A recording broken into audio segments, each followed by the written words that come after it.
লন্ডনে উন্নত চিকিৎসা শেষে দেশের পথে বেগম জিয়া, সঙ্গে 2 পুত্রবধূ। বিমানবন্দরে মাকে বিদায় জানাতে গিয়ে আবেগ আপ্লুত ছেলে তারেক রহমান। প্রবাসী নেতাকর্মীদের ভালোবাসার সিক্ত বিএনপি চেয়ারপারসন।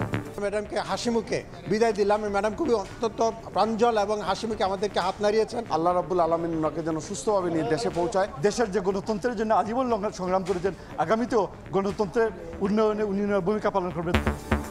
প্রস্তুত গুলশানের বাসা ফিরোজা। বুলেট প্রুফ গ্লাস লাগানো হয়েছে গাড়িতে। এসএসসি পরীক্ষা থাকায় সড়কে জট তৈরি না করে অভ্যর্থনা জানানোর নির্দেশ। উনি সকাল 10টায় পৌঁছাবেন ঢাকা এয়ারপোর্টে। বিমানবন্দর থেকে কাকলী পর্যন্ত বিশেষ করে বিএনপির অঙ্গ সংগঠনের নেতাকর্মী এবং ঢাকা সিটি নেতাকর্মীদের কাছেও আবেদন রাখতে চাই যে রাস্তার উপরে যেন কেউ না দাঁড়ায়। দেখছিলেন প্রধান শিরোনাম। রাত 11টার সময়ের সঙ্গে আছি আমি শবনব নিবিড়। এবার অন্যান্য শীর্ষ সংবাদ। এনসিপি নেতা হাসনাত আব্দুল্লাহর উপর হামলার ঘটনায় হত্যা চেষ্টা মামলা। গাজীপুরের আদালতে তোলা হলো 45 জনকে। জড়িতরা ছাড় পাবে না, হুঁশিয়ারি স্বরাষ্ট্র উপদেষ্টার। সংবিধানে অন্তর্ভুক্ত করে বিনামূল্যে দিতে হবে প্রাথমিক স্বাস্থ্যসেবা। বাজেটের 15% বরাদ্দের সুপারিশ সংস্কার কমিশনের। দ্রুত বাস্তবায়নের নির্দেশ প্রধান উপদেষ্টার। রাখাইনে মানবিক করিডোরে সমর্থন ইইউ রাষ্ট্রদূতের। সিদ্ধান্ত নিতে হবে বাংলাদেশকেই। সংস্কার কার্যক্রম বাস্তবায়নে অন্তর্বর্তী সরকারকে যথেষ্ট সময় দেওয়ার পক্ষে মত। পুলিশ কর্মকর্তার নেতৃত্বে গভীর রাতে বাড়িতে ঢুকে ভাঙচুরের অভিযোগ। কোটি টাকা চাঁদা না দিলে মামলা দেওয়ার হুমকি। কলাবাগান থানার ওসি ও 2 এসআই সাময়িক বহিষ্কার। ফায়ার সার্ভিসের 9 ইউনিটের চেষ্টায় বেইলি রোডে বহুতল ভবনের আগুন নিয়ন্ত্রণে। ছাদে আটকা পড়া 18 জনকে উদ্ধার। বেসমেন্ট থেকে সূত্রপাত ধারণা।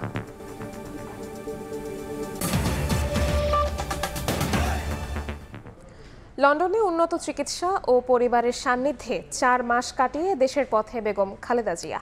সঙ্গে আছেন 2 পুত্রবধূ ও মেডিকেল বোর্ডের সদস্য সহ 9 জন। হিথ্রো বিমানবন্দরে মাকে বিদায় জানান বড় ছেলে তারেক রহমান। যুক্তরাজ্য বিএনপির নেতাকর্মীদের ভালোবাসায় সিক্ত হন দলীয় নেত্রী।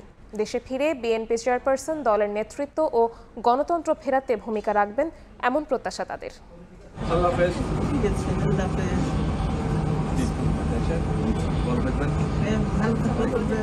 লন্ডনে উন্নত চিকিৎসা ও পরিবারের সান্নিধ্যে কাটিয়ে দীর্ঘ 4 মাস পর দেশে ফেরা বেগম খালেদা জিয়ার। যাত্রার মতো ফেরার পথেও কাতারের রয়্যাল এয়ার অ্যাম্বুলেন্সে রওনা দেন বিএনপি চেয়ারপারসন। এবার সঙ্গে আছেন 2 পুত্রবধূ। হিথ্রো আন্তর্জাতিক বিমানবন্দরে মাকে বিদায় জানাতে এসে আবেগ আপ্লুত 17 বছর ধরে প্রবাসে অবস্থানরত বড় ছেলে তারেক রহমান। এ সময় প্রবাসী নেতাকর্মীদের তারেক রহমানকে দেখে রাখতে বলেন বেগম জিয়া।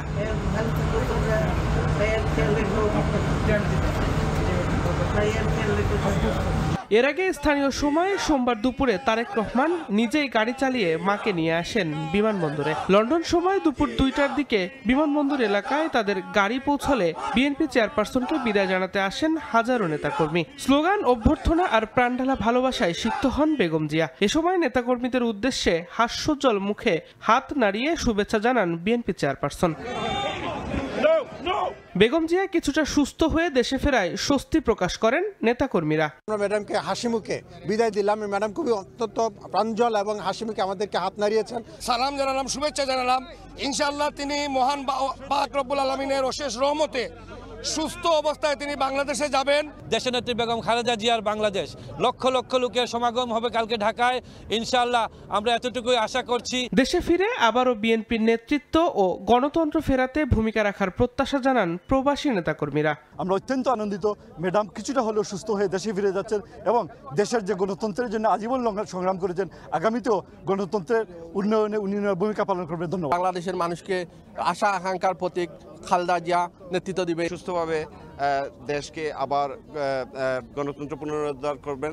দীর্ঘদিন গণতন্ত্র পুনরুদ্ধার আন্দোলনের জন্য যিনি নির্ভেজাকে সর্বস্ব বিলিয়ে দিয়েছেন সেই নেত্রী খণ্ডকালীন সময়ে প্রায় 4 মাসের মতো আমাদের সাথে ছিলেন। মানুষের কাছে আবার গণমানুষের নেত্রী চলে যাচ্ছেন, আমরা তার সুস্বাস্থ্য দীর্ঘায়ু কামনা করছি। দুই পুত্রবধূ জুবাইদা রহমান ও শামিলা রহমান ছাড়াও মেডিকেল বোর্ডের সদস্য, যুক্তরাজ্য বিএনপির সভাপতি এম এ মালেক ও সাধারণ সম্পাদক কায়সার এম আহমেদও দেশে ফিরছেন। দিন মোহাম্মদ সাব্বির, সময় সংবাদ। বেগম খালেদা জিয়ার লন্ডন থেকে দেশে ফেরা উপলক্ষে বিশেষ ট্রাফিক নির্দেশনা দিয়েছে ডিএমপি। সুষ্ঠু ট্রাফিক ও নিরাপত্তা ব্যবস্থাপনার জন্য বিকল্প রাস্তা ব্যবহার করার অনুরোধ জানায় ডিএমপি। এদিকে চলমান এসএসসি পরীক্ষা ও হজ যাত্রীদের কথা মাথায় রেখে নেতাকর্মীদের সড়কে না দাঁড়িয়ে ফুটপাতে অবস্থান করার অনুরোধ করেন দলটির মহাসচিব মির্জা ফখরুল ইসলাম আলমগীর। মঙ্গলবার সকালে লন্ডন থেকে বিএনপি চেয়ারপারসন বেগম খালেদা জিয়ার দেশে ফেরা উপলক্ষে বিশেষ ট্রাফিক নির্দেশনা দিয়েছে ঢাকা মহানগর পুলিশ। নির্দেশনায় জনসাধারণকে রাস্তায় না দাঁড়িয়ে ফুটপাতে অবস্থান করার অনুরোধ জানানো হয়। দেয়া হয় বিকল্প রাস্তা ব্যবহারের পরামর্শ। এলিভেটেড এক্সপ্রেসওয়ে, মেট্রো রেল ব্যবহার করা সহ ঢাকা জয়দেবপুর যাতায়াতকারীদের ট্রেন ব্যবহার করার নির্দেশনা দেয়া হয়। এসএসসি পরীক্ষার্থী, হজ যাত্রী সহ বিদেশগামী যাত্রীদের এয়ারপোর্টে যাতায়াতের ক্ষেত্রে যথেষ্ট সময় নিয়ে বাসা থেকে বের হওয়ার অনুরোধও জানানো হয় নির্দেশনায়। এদিকে চলমান এসএসসি পরীক্ষার কথা মাথায় রেখে রাস্তায় যাতে যানজট সৃষ্টি না হয় সেজন্য দলের নেতাকর্মীদের উদ্দেশ্যে বিমানবন্দর থেকে গুলশান পর্যন্ত ফুটপাত থেকে সড়কে না নামার বার্তা দেন দলটির মহাসচিব মির্জা ফখরুল ইসলাম আলমগীর।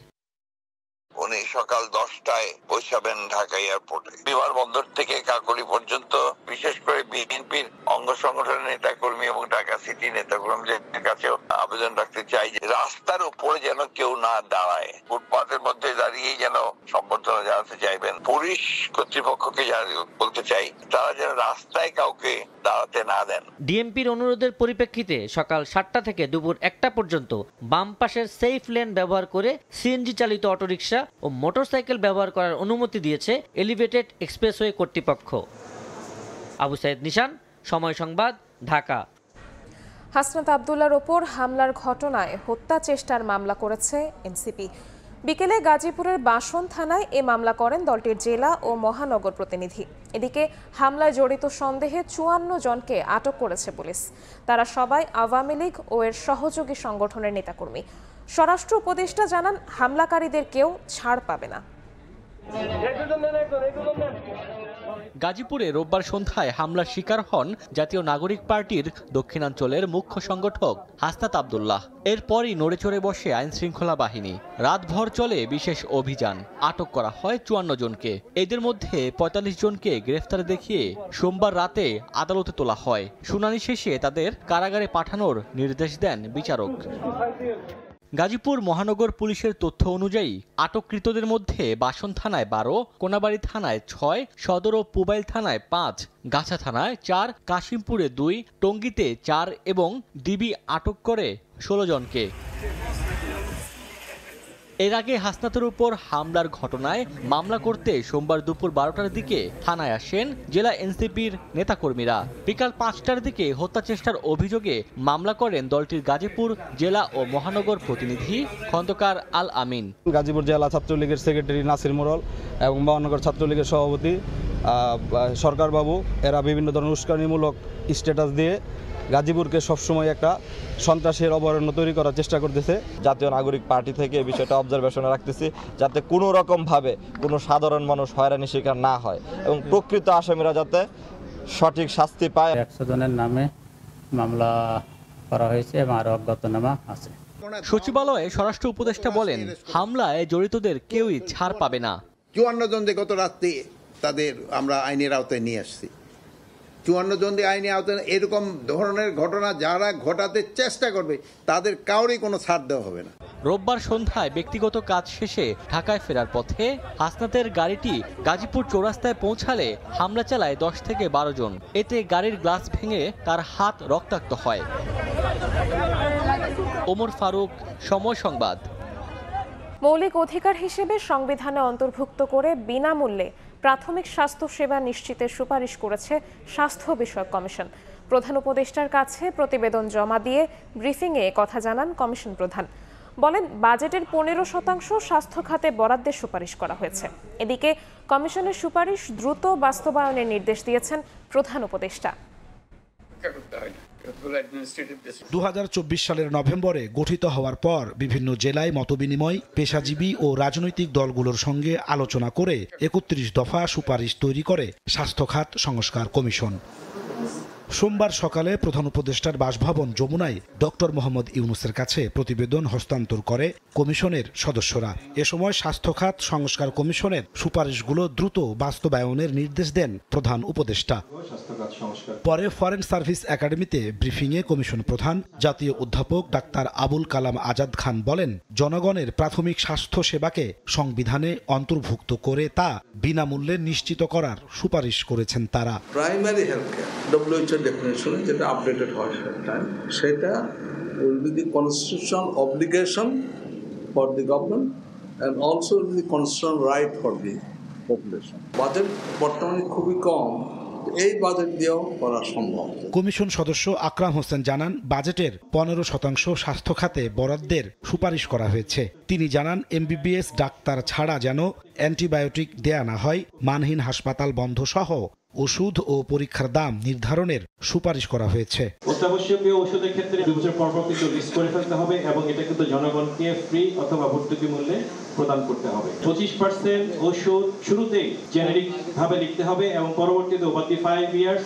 100% মেডিসিন জেনেরিক ভাবে লিখতে হবে। ফার্মাসিউটিক্যালস কোম্পানি প্রতিনিধিরা সরাসরি সাক্ষাতের মাধ্যমে দৈনন্দিন প্রোডাক্ট প্রমোশন করতে পারবেন না। এছাড়া আলাদা স্বাস্থ্য কমিশন, নারী স্বাস্থ্য ইনস্টিটিউট ও মেডিকেল পুলিশ ইউনিট গঠনের সুপারিশ করেছে কমিশন। নাজমুস সালেহী, সময় সংবাদ, ঢাকা।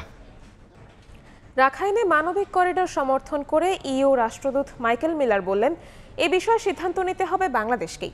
নির্বাচনের সময় নিয়ে তাদের দিক থেকে কোনো চাপ নেই উল্লেখ করে বলেন, চলমান সংস্কার কার্যক্রম বাস্তবায়নে অন্তর্বর্তী সরকারকে যথেষ্ট সময় দেওয়া দরকার। রাখাইনে মানবিক করিডোর ইস্যুতে সপ্তাহখানেক ধরেই দেশের রাজনৈতিক অঙ্গনে চলছে আলোচনা, উঠছে নানা প্রশ্ন। দেশের নিরাপত্তা নিয়ে শঙ্কা প্রকাশ করছেন রাজনীতিকরা। ডালপালা মেলার পর এর ব্যাখ্যাও দিয়েছে সরকার, জানিয়েছে করিডোর নিয়ে কোনো চুক্তি হয়নি, প্রক্সি যুদ্ধেও জড়াচ্ছে না বাংলাদেশ। এমন প্রেক্ষাপটে সোমবার সকালে জাতীয় প্রেস ক্লাবে ডিক্যাব টকে হাজির হয়ে করিডোর ইস্যুতে কথা বলেন ইউরোপীয় ইউনিয়নের রাষ্ট্রদূত মাইকেল মিলার। আমরা শরণার্থীদের প্রয়োজন মেটানোর ক্ষেত্রে বাস্তববাদী থাকার পক্ষপাতী। এটি সীমান্ত পেরিয়ে সহায়তা দেওয়ার বিষয় হতে পারে, যা আমরা পৃথিবীর অন্যান্য স্থানেও করেছি, এবং এটি কার্যকর হতে পারে। তবে এটি তখনই সম্ভব যখন ব্যক্তিরা নিরাপদ থাকে এবং সংশ্লিষ্ট সরকার সম্মতি দেয়। 2018 সালের প্রশ্নবিদ্ধ নির্বাচনে পর্যবেক্ষক পাঠায়নি ইউরোপীয় ইউনিয়ন। পট পরিবর্তনের পর নতুন বাংলাদেশ গড়তে সংস্কার বাস্তবায়নে অন্তর্বর্তী সরকারকে পর্যাপ্ত সময় দেওয়ার আহ্বান রাষ্ট্রদূতের। নির্বাচনের সময় নির্ধারণ বাংলাদেশের নিজস্ব বিষয়। ইউরোপীয় ইউনিয়নের কোনো নির্দিষ্ট মতামত বা চাপ নেই। অন্তর্বর্তী সরকার যেন প্রয়োজনীয় সংস্কার বাস্তবায়নের জন্য যথেষ্ট সময় পায়, সেটাই গুরুত্বপূর্ণ। জুলাই অভ্যুত্থানে হত্যাকাণ্ডে জড়িতদের সুষ্ঠু ও স্বচ্ছ প্রক্রিয়ায় বিচার নিশ্চিতের তাগিদ দেন ইইউ রাষ্ট্রদূত। এছাড়া জুম্মান সাদিক জ্যাভলিন, সময় সংবাদ, ঢাকা। এবার বাণিজ্যের সংবাদ।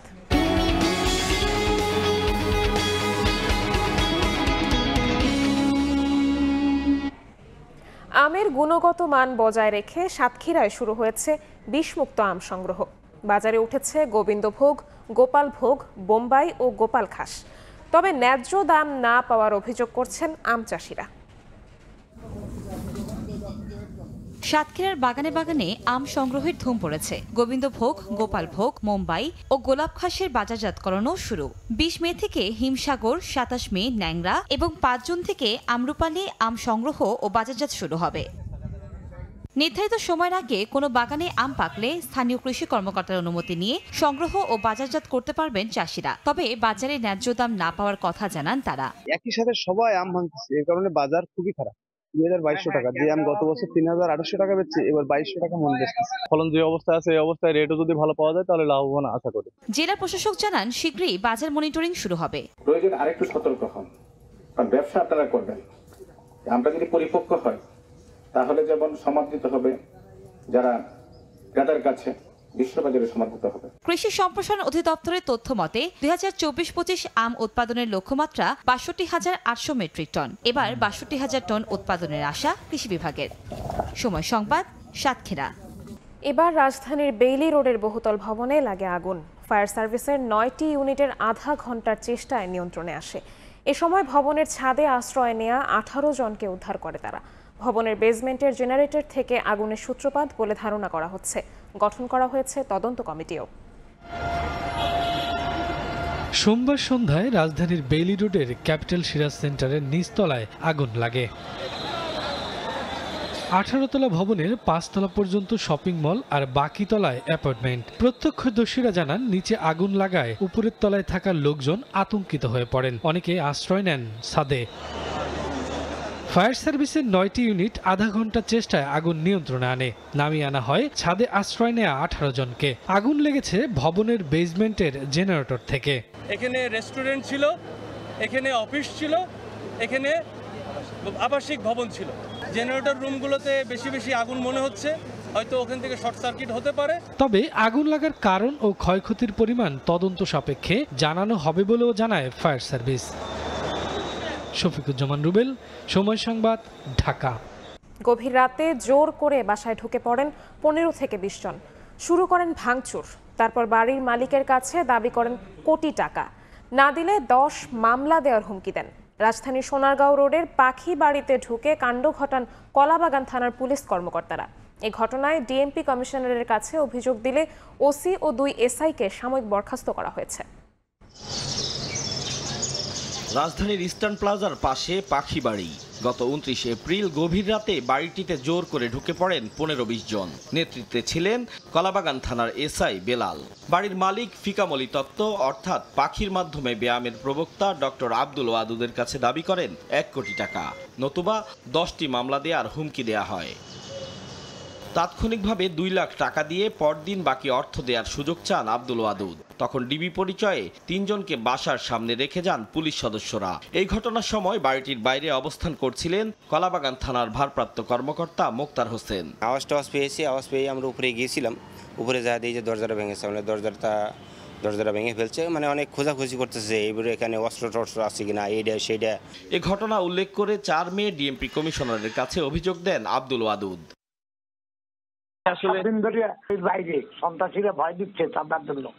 অভিযোগের ভিত্তিতে রোববারই কলাবাগান থানার ওসি মোক্তার, এসআই বেলাল ও মান্নানকে সাময়িক বরখাস্ত করে ডিএমপি। প্রশাসনিক কারণে কলাবাগান থানার ওসি এবং 2 সাব ইন্সপেক্টরকে সাময়িক বরখাস্ত করা হয়েছে। চুপ লিখতে পারেন। সন্ত্রাসীদের কর্মকাণ্ডে আতঙ্কে মারা গেছে লাইসেন্স করা একটি গর্ভবতী হরিণ। আতাউর কাউসার, সময় সংবাদ, ঢাকা।